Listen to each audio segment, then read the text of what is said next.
How you doing, Red Sox fans? Welcome to episode 13 of the Bleav in Red Sox podcast.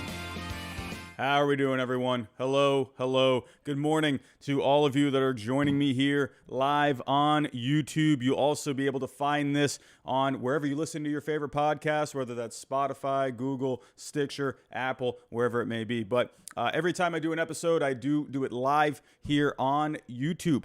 Welcome, everyone. I'm glad to see a lot of familiar faces here in the chat with me. We got some members here. We got some moderators here. It's always nice to see all of your friendly faces. And welcome. Episode 13 of the Bleav in Red Sox podcast. We got a busy show for this one. We got the trade deadline fast approaching. I know all of you out there, you are quite excited for the trade deadline coming up. We got around, about 3 more days now. We got today, we got Saturday, Sunday, Monday, and then Tuesday at 6 p.m. is the trade deadline. We do have a quick super chat coming in from 1E, $4.99. Thank you so much for that. Do you think it still even makes sense for the Sox to go after a Montas or Castillo at the deadline or be more conservative? I'm going to dive into all of that, so stay tuned. I'm going to be talking specifically about Luis Castillo and Montas. That's going to be, I'm going to go over the series with the Guardians from this past week, and then we're going to dive into all of the trade deadline stuff. So definitely stay tuned for that. I'm going to answer all of your questions. 1E, thank you for the $4.99 super chat. But yeah, that's what we're doing for this show. Quick little recap of the series with the Guardians. Ended up getting the split there, and then we're just going to dive in trade deadline. What are the Red Sox going to do? We actually do have some comments from guys like Chaim Bloom, Sam Kennedy, even Xander Bogaerts last night commented on basically all of the speculation regarding him when it comes to a possible trade. So we're going to dive into it. But I do have to go over today's sponsor, and that is Bet Online. Bet Online is the fastest and easiest way to wager on all your favorite sports, contests, and events with first-to-market odds and lines. Find reviews and news for every league, including Major League Baseball, NFL, NBA, NHL, combat sports, esports, and even golf. BetOnline continues to be the top online resource for all of your sports information, from live in-game betting, props, and futures.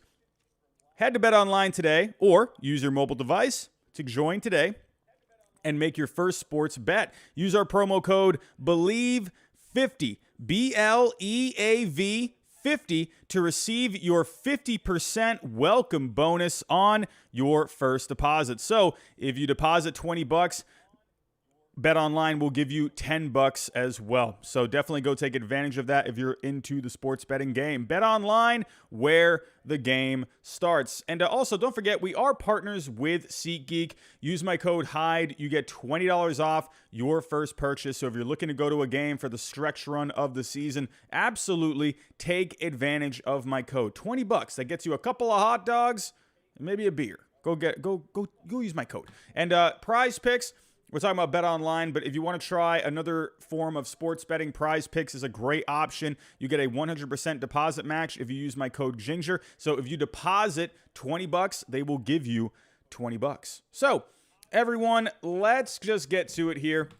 Let's get to the Cleveland Guardians series. I'm not going to spend a whole lot of time talking about this, because we're here for one reason. We're here for one reason only. If you're with me here on YouTube, if you're listening, wherever you're listening to your favorite podcast, you want to know what's going on with the trade deadline. We all want to know what's going on with that.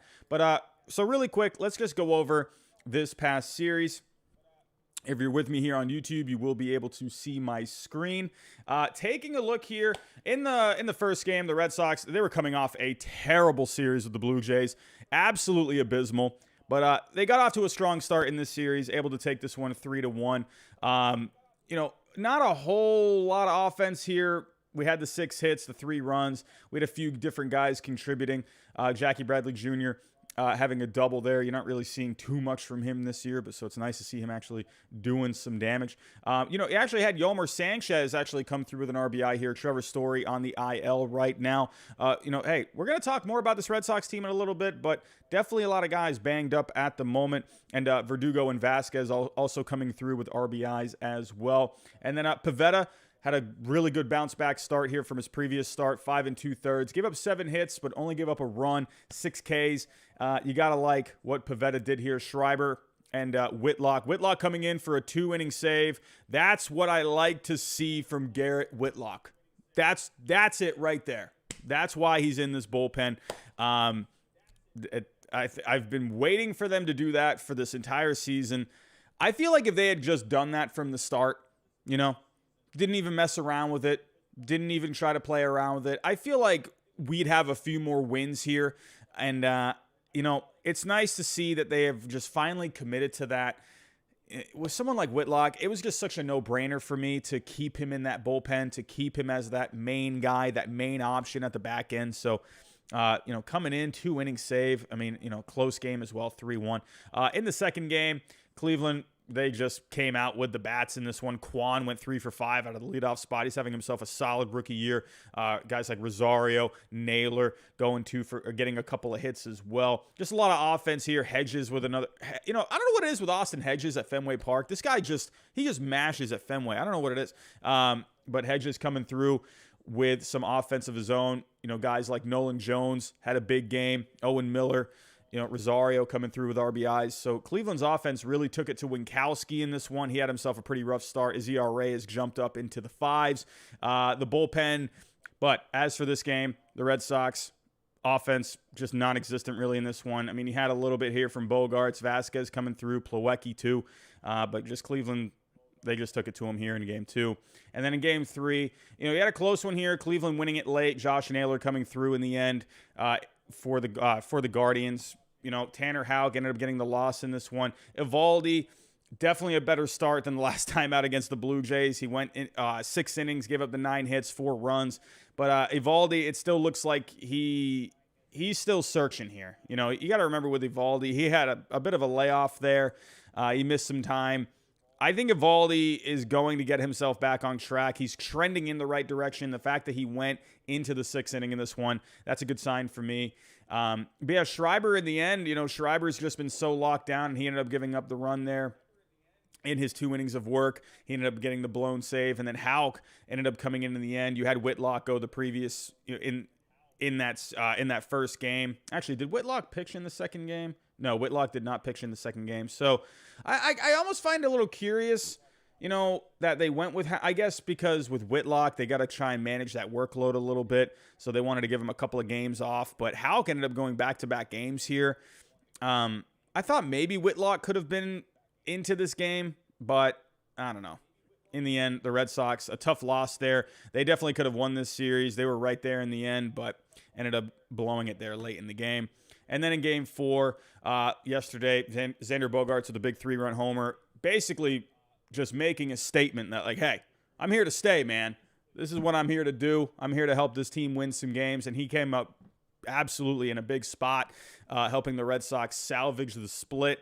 And, hey, you end up splitting the series. The Red Sox are at 500, 50-50 on the year. If we're taking a look at the standings as of right now, the Red Sox, they are behind Cleveland and Baltimore and as well as Tampa, who has the 3rd wild card spot. The Red Sox 3.5 back of that 3rd wild card spot, which is just crazy to me, considering that this was a team that was atop the wild card race at one point, and they have just completely free falling. They have been completely free falling in the last couple of weeks. I mean, that 28-run outburst from the Blue Jays, just my goodness, that's still just deeply affecting me. That was just like, what the heck even happened in that one? But for the Red Sox, the fact that it feels like they're a lot further behind in these standings, it's crazy to me that we're seeing a team like Baltimore right now.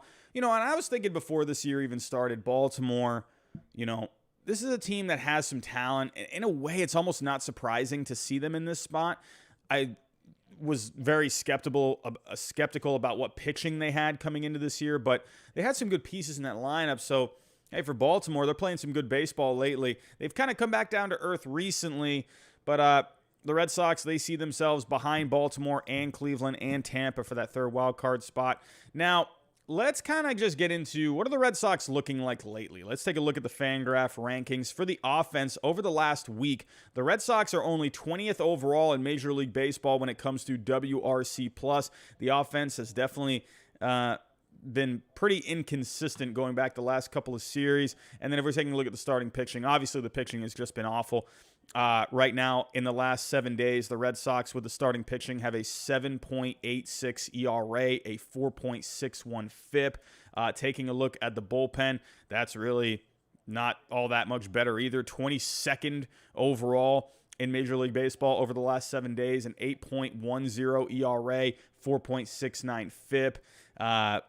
The Red Sox, man, right now, this team, they're banged up. They got a lot of injuries right now. This team is not flowing like it should be. I mean, if you're looking at this rotation, you got Nathan Eovaldi, who just came back recently after having a bit of a layoff there.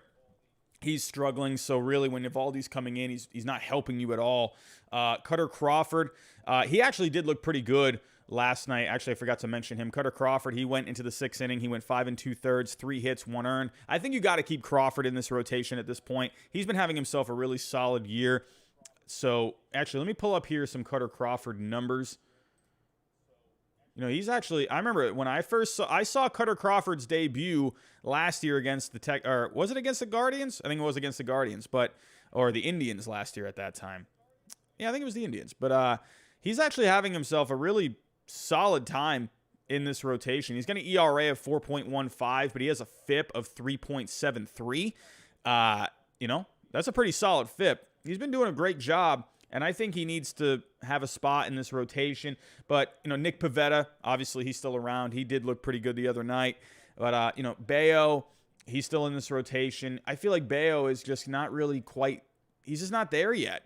You know, this is a guy that's trying to figure it out. You know, one thing I want to point out with Brayan Bayo, the ERA looks absolutely miserable through 3 starts at 10.50, but he has a FIP of 3.87. So, Bayo is actually pitching better than you might think. He's not giving up a lot of hard contact. That's the one thing with Bayo. I think he just needs to figure it out. He just needs to, you know, what pitches do I throw in this situation? You know, he's got to, you know, just look at the scouting reports with these hitters. And it's just going to take him some time.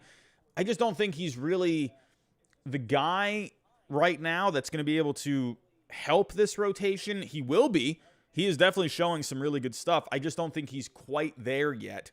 And you got Winkowski, who didn't really do all that great in this past series. So the rotation right now, obviously Sale with the broken finger. Walker's been out. Hill, you know, this is a guy where, you know, when you think of Rich Hill, you know, I think more of a back-end guy, but I would really like to have Rich Hill right now.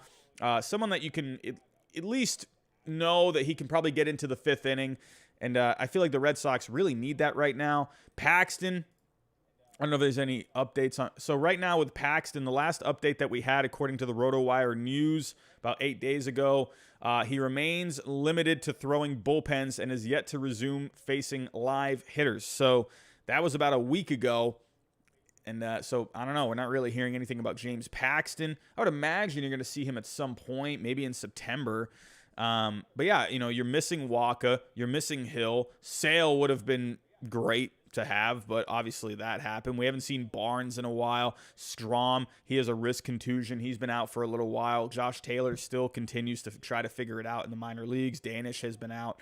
You got a lot of injuries right now. And then on the offensive side, Story, Devers recently being placed on the IL with a hammy. You know, Arroyo, Kike Hernandez has been out what feels like forever, you know, so the Red Sox, they're battling right now trying to stay healthy. So what does this mean going into the trade deadline? Let's kind of get into this now. This is the juicy part of, you know, why we're having today's show. With the Red Sox, I've been saying this from the beginning. I think they are not going to be strictly just sellers. Right? Because you got to remember, you got to look at Chaim Bloom and how he has operated in the last couple of years, right? This is a guy, it feels like every trade he's made, he's trying to bring back value for the current team as well as the future. That's what he's always done. Every trade he makes, maybe, Schwarber, on the other hand, that was more of like a rental, but he did think he, had a chance of maybe bringing him back. So, I mean, they were, until the Phillies signed him, you had heard the Red Sox connected with him. So you never heard any reports of the Red Sox not wanting to bring him back. So in the end, I think the Red Sox, I think they did want to bring him back. I think just the Phillies were offering more money. So, I mean, honestly, the way the Red Sox, first base situation has been this year, Bobby Dahlbeck had a couple of home runs the other night. I'll give him that. But first base has been really an issue for the Red Sox this year. And actually, if I were to go pull up here the rankings at first base for the whole season over here on Fangraphs, if you take a look here, Boston, when it comes to production at first base, they rank 28th overall. They have a negative 11.6 offense, a negative 12.8 defense. So the Red Sox have had some of the worst production when it comes to first base. So honestly, if you had Schwarber right now, I think that would be great. But hey, what can you do? So again, but getting back to Chaim Bloom, he's always made moves to where he knows it can help the team now, but also help you for the future. I mean, you can even look at the Mookie Betts trade. When they traded Betts, he brought back Verdugo. He brought back Jeter Downs. He brought back Connor Wong. And obviously Verdugo has been a mainstay in this lineup for the last couple of years. Jeter Downs has started to emerge this year. So, yeah, while it was painful to lose someone like Mookie Betts, he brought in pieces. He didn't just sell off Betts for prospects. He brought in guys that can help you have some sustainability.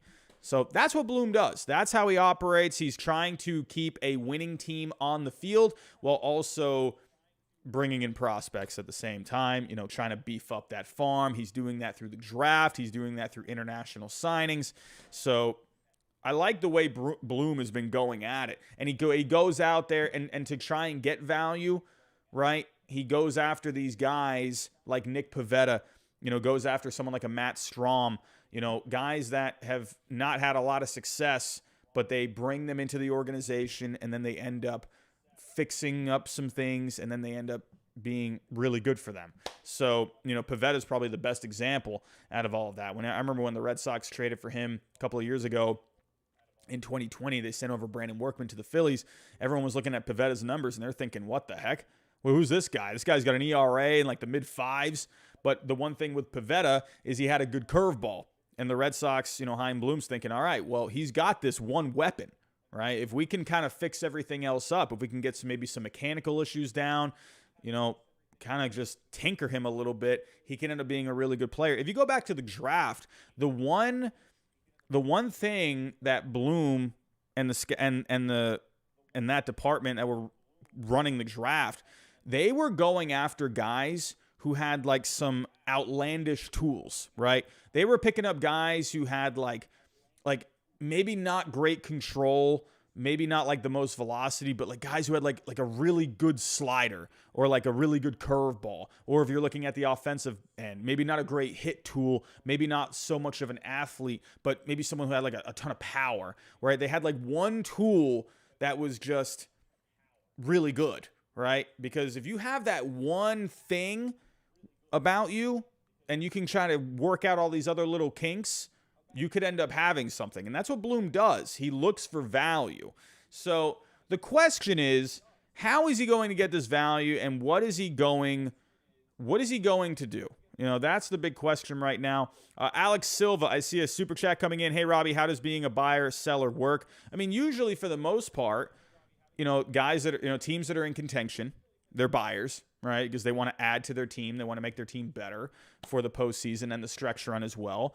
Maybe that's adding, talent to help you in the playoffs, or maybe even just some depth to kind of help you just get to the playoffs, or, a bit of both. You can look at it like that. And then being a seller, if you're just completely out of it, then you're taking advantage of, you're not in that window of contention for probably at least for the next 2 or 3 years. So, or maybe even the next year. So, but then I think teams that are well built, some examples like the Red Sox right now. You got the Texas Rangers. You got the Orioles. Teams that are right there in that mix, right? Like, the Giants too. Teams that are kind of right there on the fringe, just on the outside looking in. Those teams could probably do a little bit of both. They could sell some pieces, but also bring back some pieces that could help you for next year, get a jump start on the offseason market. So you could do a little bit of both. And I think that's what the Red Sox need to do. And I think that's what they will do.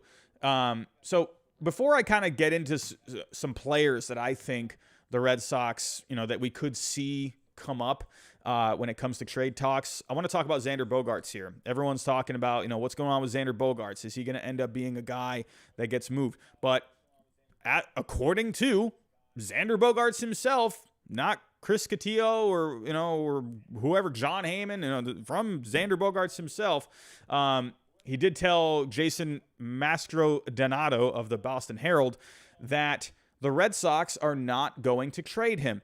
So he was asked whether he's been given personal assurance from the front office that he would be dealt. And Bogaerts said to him, yeah, I don't know if I should say that, but I hope I don't get in trouble. Or he said, yeah, answering the question. He said, yes, I don't know if I should say that, but I hope I don't get in trouble. But yeah, much better like that. Communication is always huge in everything in life. To get that type of feedback is beneficial, I would say. And hold on, everyone. I'm having a little bit of lag. Just want to make sure we're still connected. Are we still connected? Are we still here? Are we still here?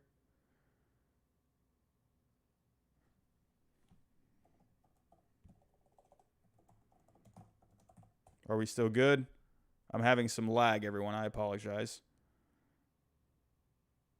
I don't know why my stream is like frozen right now. But whatever, I'll keep going. I'm seeing a few of you saying that you're still with me. So taking a look here, we had Chaim Bloom as well as Sam Kennedy talking the other day, kind of just what's going on here with the trade deadline. So Chaim Bloom, he just said it point blank. We're trying to make the postseason. That's as simple as it gets, right? If you want to know what the Red Sox are doing, that's what they're doing.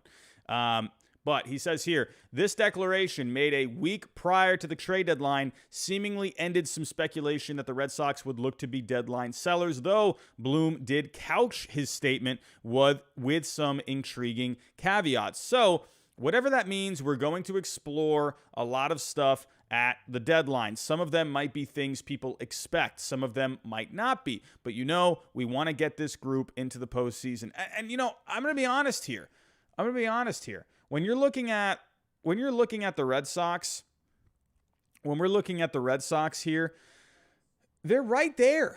Going back to the standings, you're 3.5 out. I know they've been playing terrible lately. I think obviously giving up 28 runs to the Blue Jays did obviously not look good.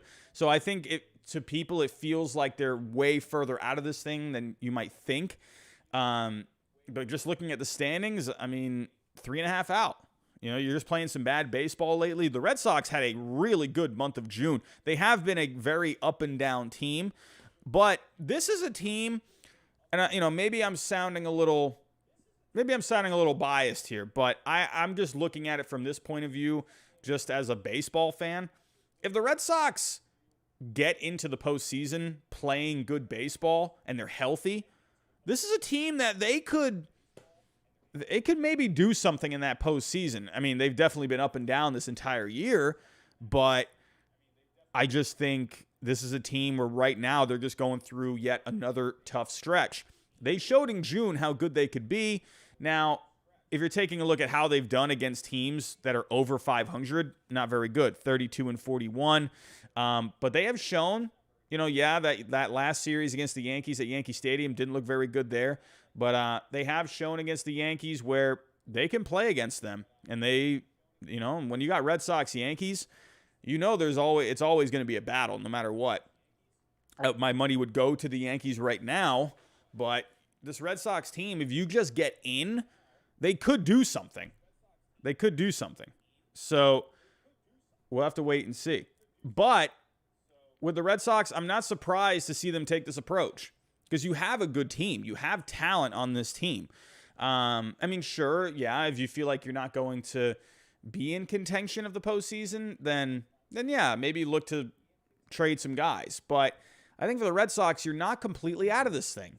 And I think you just do a little bit of both. I think with Bogaerts, yeah, he's been informed he's not going to be traded. I was taking the approach, the last couple of days, if a deal comes up and it ends up helping out your major league team, but also bringing in some prospects at the same time, I wouldn't be completely opposed to it.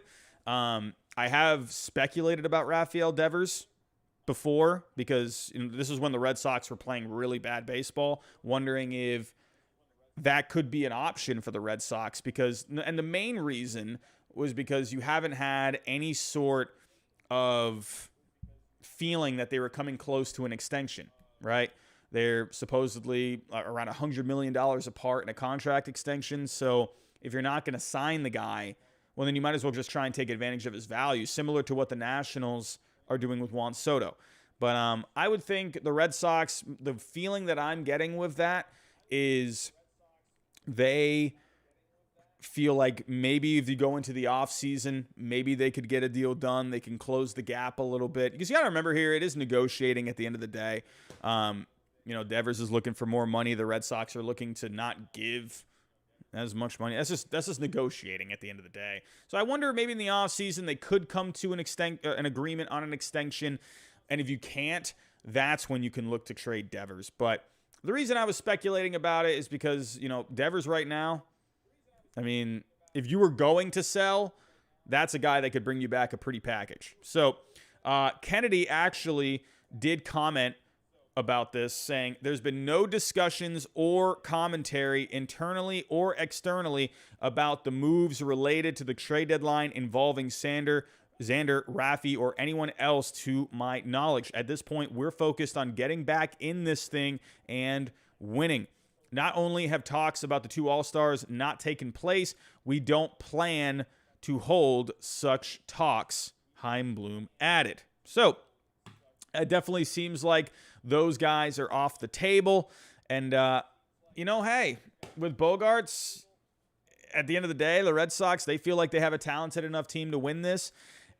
And I think right now what's holding this team back is just being healthy, having some consistency.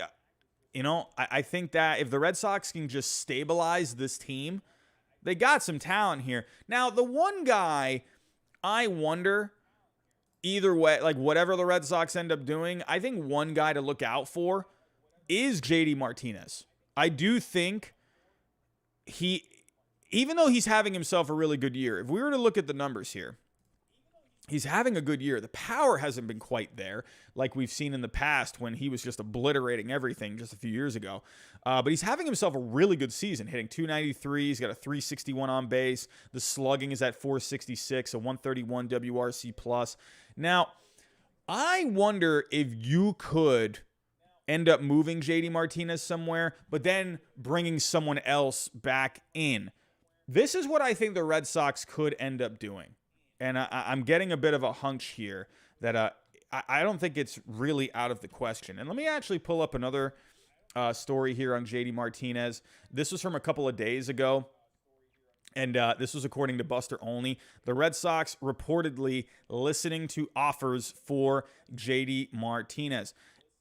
I'm not surprised about this. And I think if the Red Sox were to trade someone with a name value, I do think it is Jd Martinez. Now, the question is really what could you get back for him? If we're looking at Martinez right now, he's in the last year of his deal. He was on a 5-year, $110 million deal. This year, he's making $19,375,000. So we're about, 60% through the season now. So you're looking at, he's got, 7.5 left on his deal.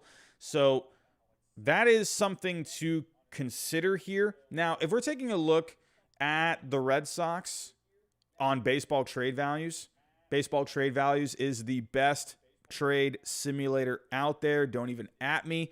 But the Red Sox, looking at their values, looking at Jd Martinez, you're not going to see a whole lot of value with Martinez. He's got a value of $1.4 million.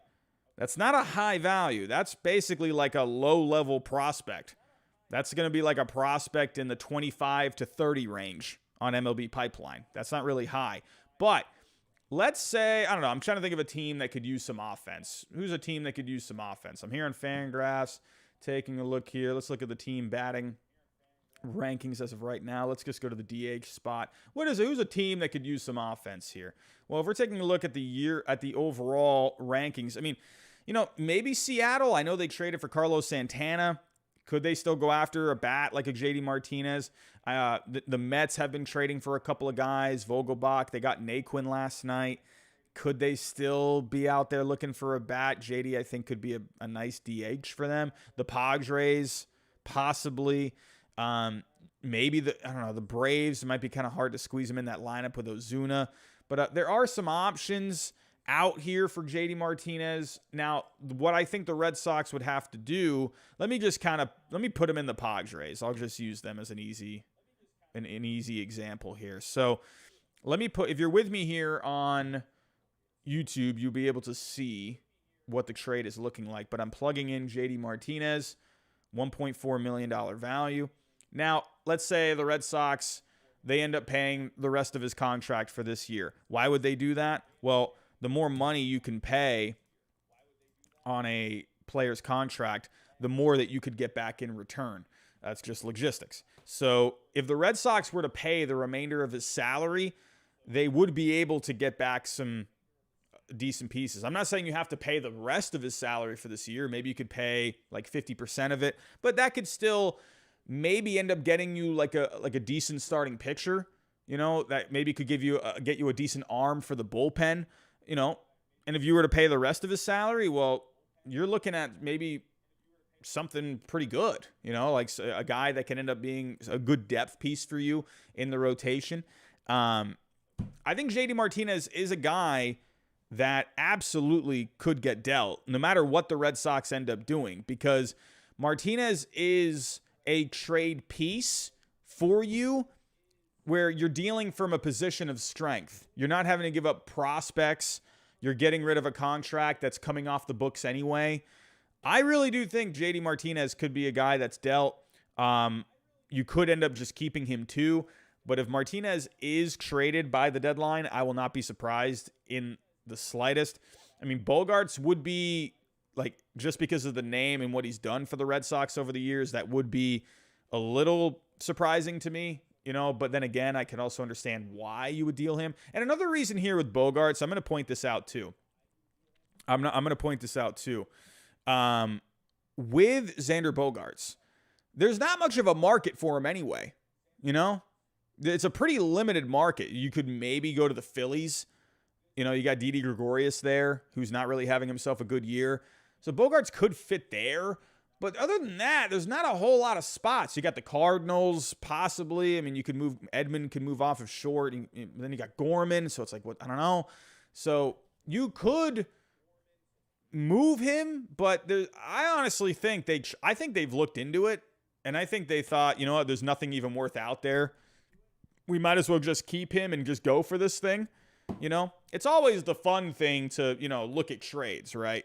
But a lot of the times when you don't have a market, you might be just better off holding on to the guy, and especially if you are in contention. So I'm going to be honest with you. I think, some people might look at the Bogaerts thing and think, no, the Red Sox, they just love him. They want to hang on to him. No, I think there just wasn't really any market for him. I just don't think there was really any place to send him where you were going to get anything worth any bit of value back. So that's what I think. I just don't think there was anything out there. So, because there's not really a lot of teams that are looking for shortstops. So you could move guys around, but here's the thing. Bogaerts is a guy that has made it clear in the past that he wants to play short, right? He sees himself as a shortstop. Sure, you could move Bogaerts to second or third. You could move some other guys off, but Bogaerts is a guy, he has made it clear he wants to play shortstop. So that's what kind of makes it a little tougher as well. But again, Jd Martinez, I think, could get moved. I would probably say right now, I would say 70% chance, maybe 65, somewhere in that range. I think there's a chance he does stay, but he is a trade piece that the Red Sox could use. And another thing that would help for the Red Sox as well, if you did trade Jd Martinez, is that would free up a spot in your lineup. So, that's kind of been a thing here where like you've had guys that it's been a little difficult to maybe get some guys in the lineup. Now, I mean, Jd Martinez has obviously been a good piece in that lineup, but if you were to, let's say, trade Martinez, well, now that frees up a spot for Dahlback. That, Cordero could get into this lineup a little bit more. Cordero's been pretty ice cold, so like I don't really know if there's really going to be much for him. But basically what I'm saying here is that it's offering more flexibility. But you could now bring in another piece. And the guy that I think that the Red Sox need to go for, this is a bigger name. Oh, we can't have this spam in the chat. What are we doing here? A guy that I think that the Red Sox could go for is Josh Bell. I think he just makes a lot of sense for them. He's going to be a free agent after this year. So I think you could move Martinez and you could bring in Josh Bell. He can play first, and you could do a bit of a rotation of sorts for the designated hitter spot. You could do Dahlback, Cordero. You could basically use that spot more for like platoons in a way, for just different matchups and whatnot. So I think Bell is a guy you need to look for to bring into Boston. I think you need to look into this. He's having a great year at the Nationals. There's no reason for the Nationals to hang on to him. He's hitting .302, 13 homers, a .387 on base, .490 slugging, 142 WRC plus. And but then again, and he's never really been the smoothest out there at first. You could just have him be your DH, and then you could, you can just stick with Dahlback and whatever, Cordero at first. But I think honestly, I'd rather just have Bell at first, to be completely honest with you, instead of just doing this bounce around at first base. So I would want Josh Bell. So basically, at the end of the day, if you were to trade Martinez and bring in Josh Bell, you could just hang on to Martinez and then just bring in Bell too. That's also an option too. And then your lineup is looking really good at that point. But if you were to get Martinez, if you were to use Martinez as a trade piece, maybe for some starting pitching or a bullpen guy, that's where it makes sense to me. If you can use Martinez to upgrade other parts of your team, but then also bring in Josh Bell, I think that is the route that you need to go. So, because the Red Sox, they need starting pitching. We definitely could use a bullpen arm.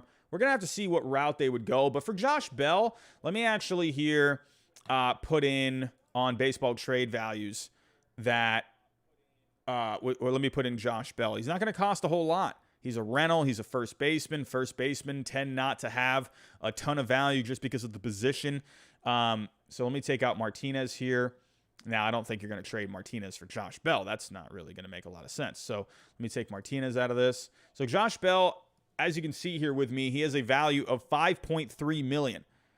So that's not really going to cost you a whole lot. Now, hold on. Why is Martinez not out of this? Come on. What is going on here?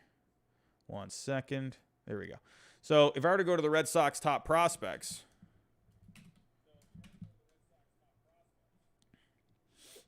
taking a look here. Now, for Bell, you're probably looking at someone maybe in like the mid-range. You could do, I don't know.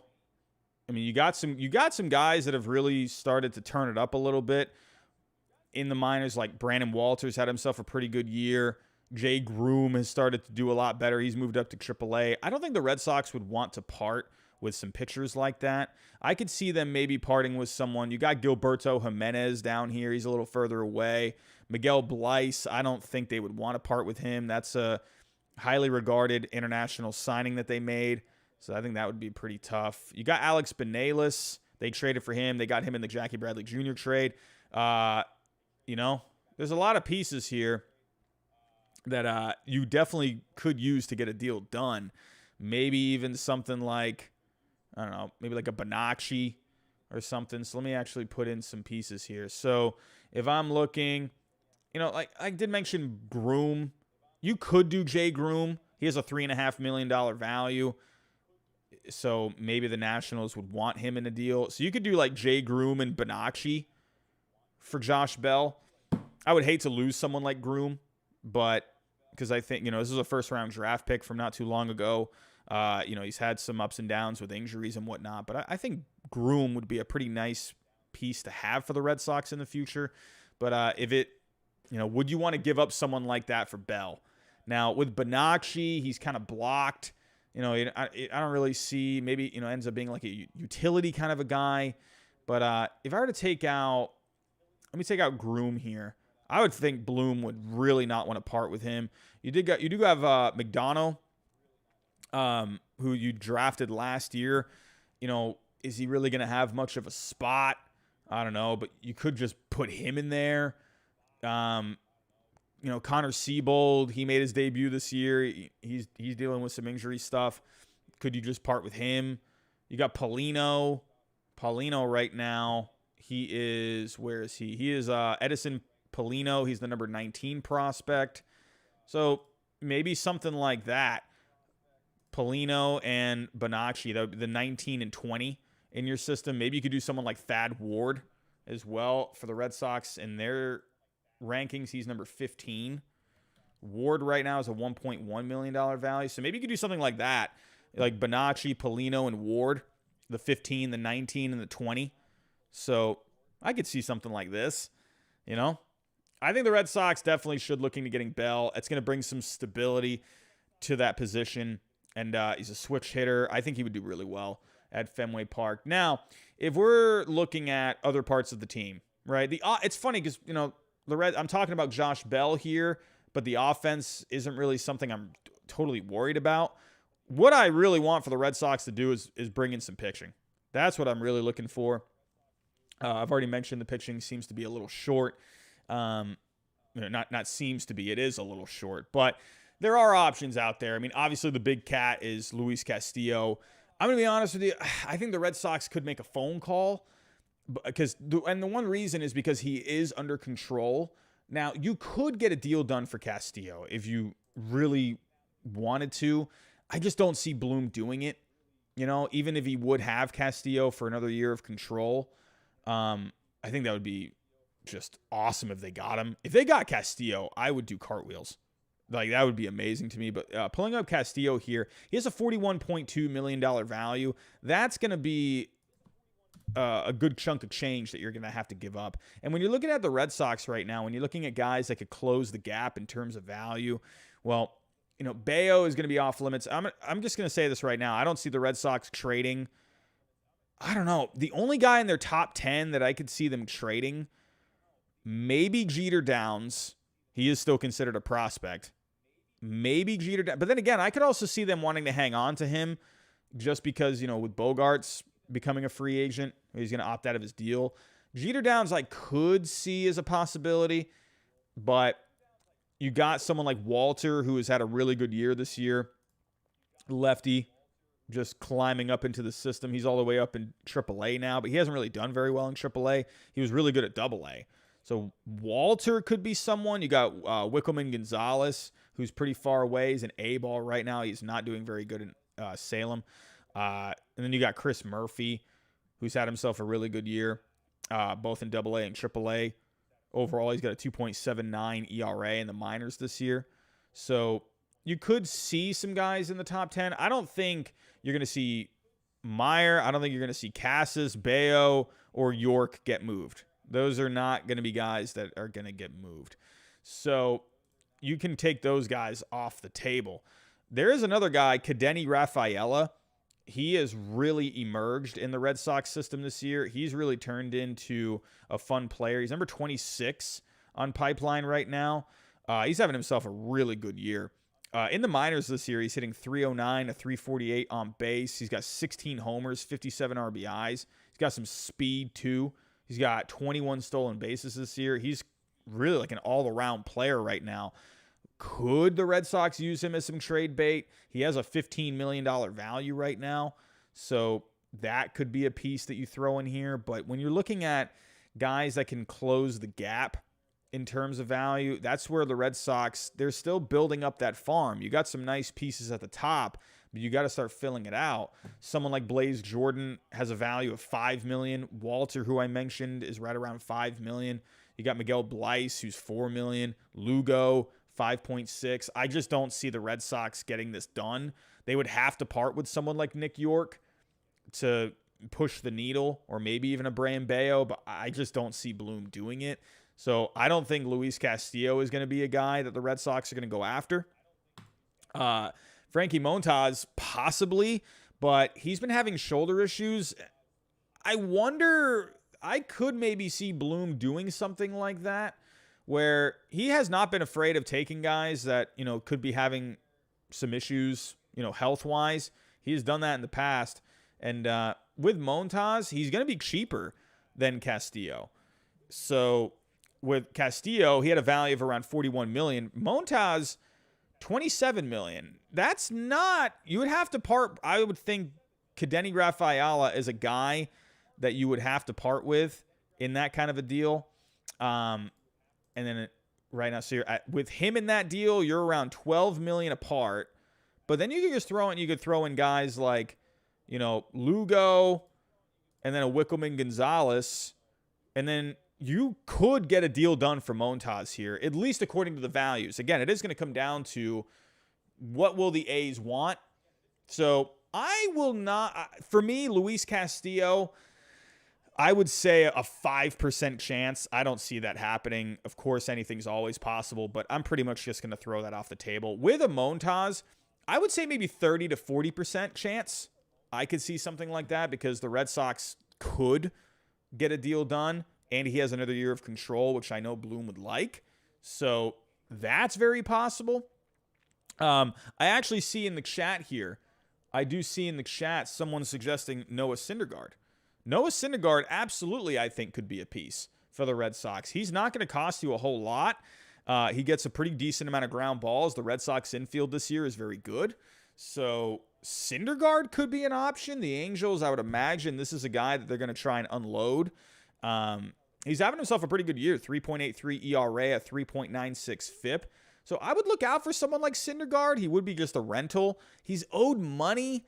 That's the thing. He signed himself a pretty decent contract with the Angels for this year, $21 million. So you're probably looking at around $9 to $10 million left on his deal. So the Red Sox would probably have to absorb that. But Syndergaard is not going to cost a whole lot. If I pull up his value, if you're looking at Syndergaard here, he's not going to cost a lot. I think around $4 million or so. Yeah, $4.5 million. So you could pull something off for Syndergaard. I could see the Red Sox doing something like that. I think Bleav would want someone under control. So I would put Syndergaard a little less likely than some other guys. But he's definitely an option if you just want some depth for the rotation for this year. I could see something like that. You could probably just give up just a pitching prospect. You could just give up someone like a Chris Murphy. You can do Thad Ward and like a couple other pieces as well. So I wouldn't count out Syndergaard for the Red Sox really at all. If we're taking a look at some other pieces, and actually one other piece I do want to mention.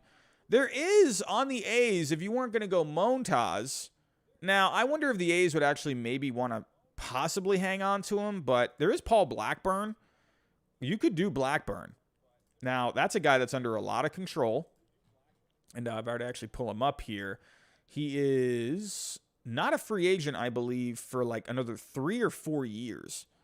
So, looking at Blackburn,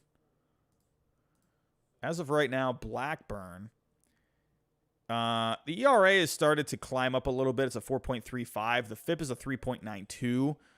But good amount of ground balls. That could be good for a good infield defense with the Red Sox. So he had a really rough start against the Rangers his last time out. He gave up 10 runs on 10 hits. So I don't know if that's really something that the Red Sox would like to see. But he has a lot of control. 2026 is when he's a free agent. I think they would... Honestly, I feel like the Red Sox would almost rather just have Montas, but it's possible. So I would not count out Blackburn. or Syndergaard. There is Molly. Now, if you were to go to the Reds, talk some starting pitching, there is Tyler Molly. Pulling him up here. He's going to be cost way less than a Luis Castillo. But he's still going to cost you a decent amount. So let's pull him up here. About $24 million. So pretty similar to what Montas would be. So the Red Sox could get a deal done for Molly if they really wanted to. It's possible. So I wouldn't discount him. He's having himself a pretty decent year. The ERA is around mid-4, but his FIP is in the high 3s. So his FIP is definitely showing that he's pitching better than what the ERA says. But some other guys that I think could maybe, probably not though. I mean, because it's the same situation as Castillo where you're just going to have to give up too much. Pablo Lopez, I mean, I don't see it. I would actually put Pablo Lopez as a less chance for the Red Sox. Like if I had Luis Castillo as a 5%, I could see Pablo Lopez as like a 2%. I don't see Pablo Lopez, but his name is out there. Another option, the Astros this past week, they were in the news about looking to possibly deal a starting pitcher. And one guy I would keep an eye out for is Jose Urquidy. I could see something like this because he has a lot of control. He's not going to cost a whole ton. Now, if I were to pull up the Astros, let's do a trade with the Astros and the Red Sox. So, and that's the thing with the Astros is because they got a ton of starting pitching and they're doing really well. So you could essentially, and if they want to try and upgrade at catcher, or try to upgrade at first base, Yuli Gurriel has not been having himself a really great year. But you could deal from a position of strength and possibly part with a back-end guy like an Urquidy. He's worth $11 million. I could see the Red Sox doing something like this. It's very possible. So he's not going to cost a whole lot. And that's a guy that you can have in your rotation for the next couple of years. So look out for someone like a Jose Urquidy. I could see something like that. And even someone like a Christian Javier. Could you possibly, instead of Urquidy, could you do Christian Javier? He's at $17 million, so he's going to cost you more. But I could see the Red Sox and Astros coming together as a possible trade partner, or as possible trade partners, where Christian Javier, that's a guy that can also bounce back and forth, rotation, bullpen. I could see the Red Sox maybe liking that. So look out for the Red Sox and the Astros maybe coming together on a deal. There is another guy, Tarek Skubal on the Tigers. They're just as John Bitzer of MLB or of Baseball Trade Values likes to say, the Tigers are just an absolute mess. But taking a look, Skubal, he would cost you a bit. Young guy, he's got some control. He's not going to be a free agent until 2027. But the Tigers, it looks like they really jumped the gun when it came to trying to accelerate this rebuild. And but now Skubal, they still have some top pieces in that farm, but the farm is not looking as pretty as it did in the last couple of years. But Skubal is a trade piece that they could use to bring in some pieces, but I don't know. Again, he's going to cost you a lot, $48.5 million. So he's in the same boat with Castillo, Pablo Lopez. He's just probably going to cost too much, but I could see maybe something like that.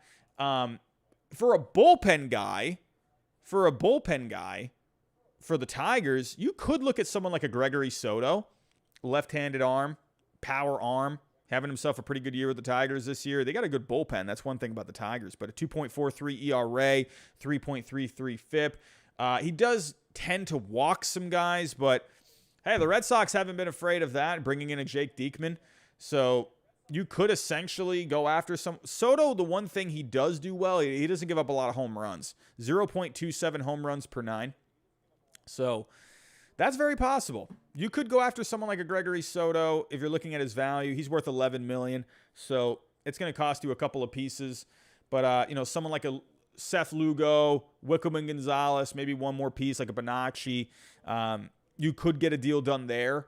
So I'd look out for Gregory Soto. I know I'm talking starting pitching, but if you were to talk more bullpen, I could see something like that. One other guy here that I actually have my eye on. I don't know if the Padres would do it, but I wonder if Blake Snell could be an option. The Red Sox, they have been connected with Blake Snell in the past, and obviously Chaim Bloom has been connected with Blake Snell going back to their days with the Rays. But Blake Snell, I find, could be a pretty intriguing option because the Padres, this is where I wonder, remember I was talking about Jd Martinez, right?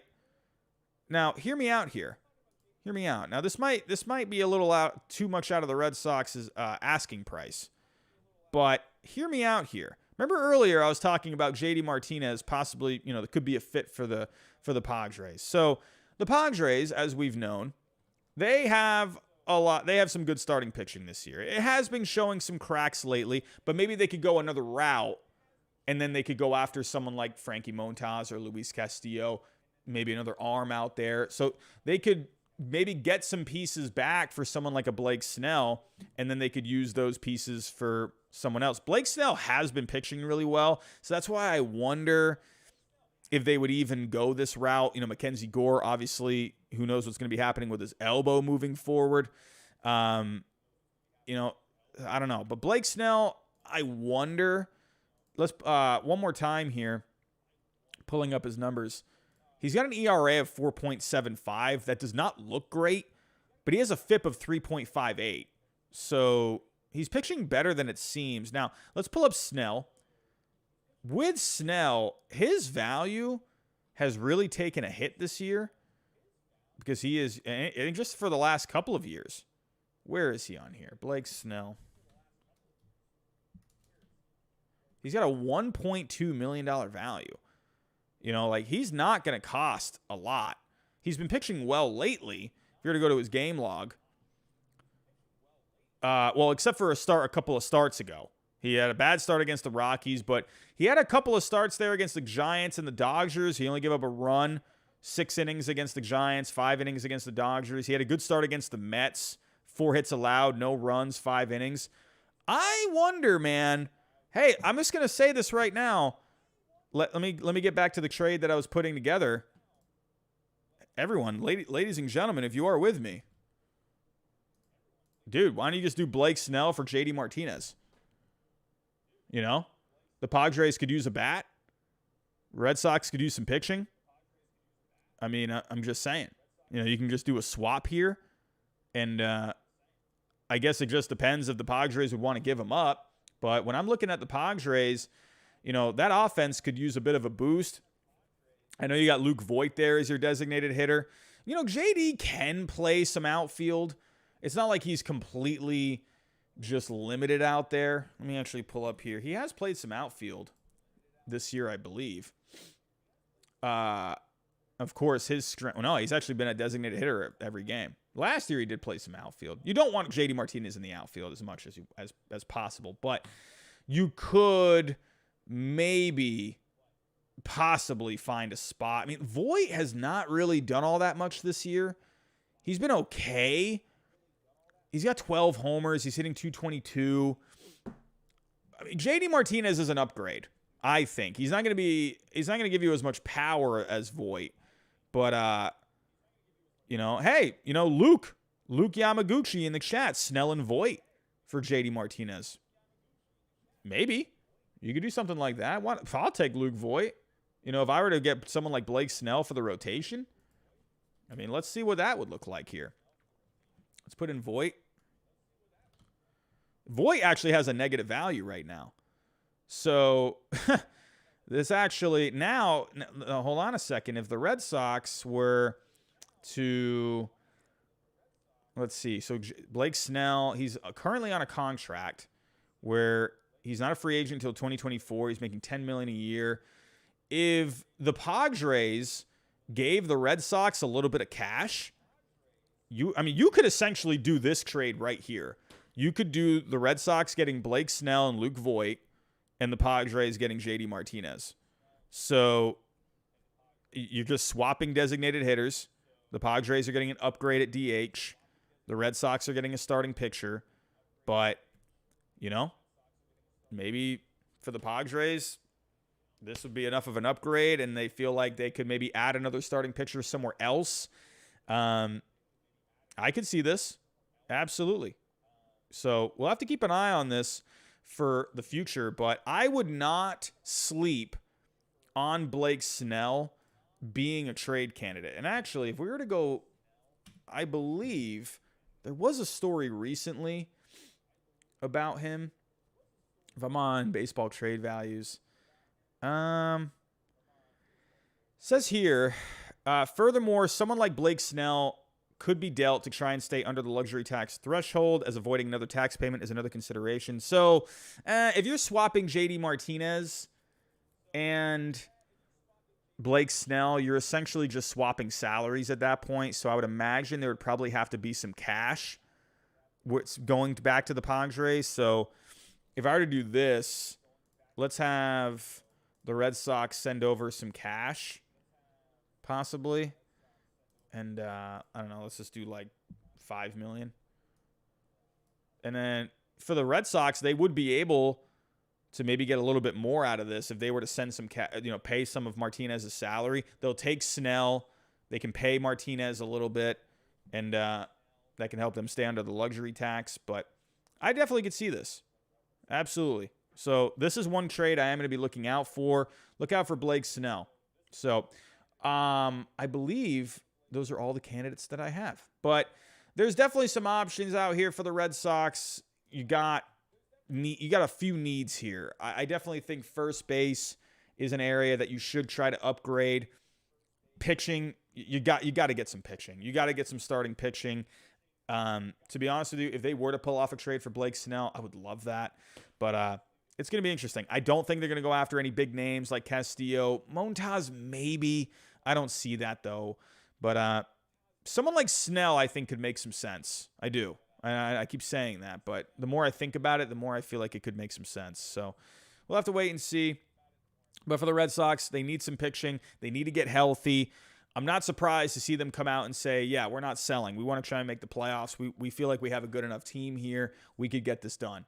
So they could. They could get hot, add a couple of pieces, bring some stability to the team a little bit. They could go on a bit of a run, and then they could end up getting in as a third wild card, right?